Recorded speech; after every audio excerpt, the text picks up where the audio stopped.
No, mambo vipi mtongo nguvu, ni mtangazaji wako Kevoo TV, na kukumbusha usisahau kusubscribe channel yetu na kulike na kushare na kucomment ili kupata habari zinazotendi mtandaoni zaidi na zaidi.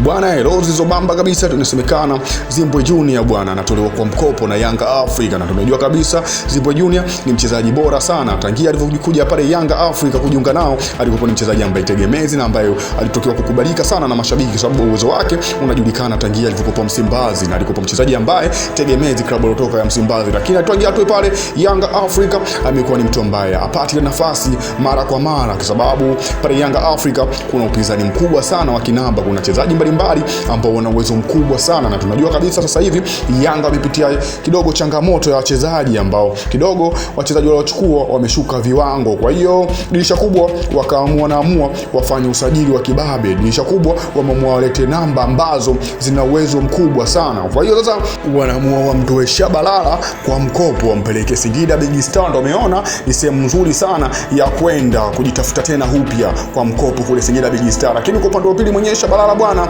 amepinga vitu hivyo, hataki kutoka kwa mkopo kwa sababu anajua kabisa yeye ni mchezaji bora na ana uwezo mkubwa sana wa kucheza timu kubwa. Kwa hiyo swala bwana kidogo limekuwa tofauti kwa mchezaji na klabu ya Yanga Africa. Yeye mwenyewe Shabalala amegoma kutoka kwa mkopo, kwa hiyo amekataa kwenda kwa mkopo timu ya Singida Big Star. Sasa imekuwa kuna mvutano mkubwa sana kwa viongozi wa Yanga na mchezaji mwenyewe kugoma kwenda kwa mkopo, kwa sababu tunajua kabisa uwezo wa Shabalala ni mkubwa sana. Kutoka kwa mkopo kwenda timu nyingine inakuwa kama anamdhalilisha, anaonekana mchezaji wa kawaida sana. Kwa hiyo kitu amekataa kwenda kwa mkopo Singida Big Star. Itakuwaje? Kwa sababu tunajua kabisa Yanga akiamua jambo lao hakuna mtu kupinga. Wachezaji kibao mbalimbali ambao walitumikia Yanga Africa tena ni wakubwa pia walitolewa kwa mkopo, kwa hiyo hawakugoma. Wengine walileta kukaza, hawataki kutoka kwa mkopo, lakini baada ya siku watolewa kwa mkopo. Kwa hiyo inaonesha kabisa Yanga wana misimamo, lakini pia vile Shabalala naye ana misimamo yake, kwa sababu mwenyewe amegoma kutoka kwa mkopo kwenda Singida Big Star,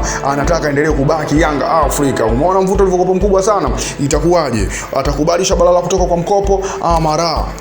Kwa sababu ukiangalia namba anayocheza Shabalala pale Yanga ina watu wengi sana, alafu wana uwezo mkubwa sana. Kwa hiyo pale kupata namba tena Shabalala ni ngumu sana. Ndio maana wameamua kuchukua jukumu la kumtoa kwa mkopo, kwa sababu wanaona kipaji chake kimeshuka kwa sasa hivi, na inasemekana hata chini kabisa bwana Shabalala anapiga sana simu upande wa pili kule timu anayotoka Simba, anataka kurudi tena. Sasa hilo swala kuna viongozi wanakaza, wanataka kabisa kumuona Shabalala pale Msimbazi, hata kama kwa sasa hivi anatamani kurudi tena upya aitumikie Simba timu yake ya zamani, kwa sababu ameona kabisa kwa Yanga Africa mambo yamekuwa sio mambo upande wa pili. Ndio maana anaamua kupiga simu kule Msimbazi kwa mara nyingine tena, anataka kurudi. Kwa hiyo issue imekuwa viral sana kwa mchezaji huyu bwana. Lakini nakukumbusha vile usisahau kusubscribe channel yetu na kulike na kushare ili kupata habari zinazotendi mtandaoni zaidi na zaidi.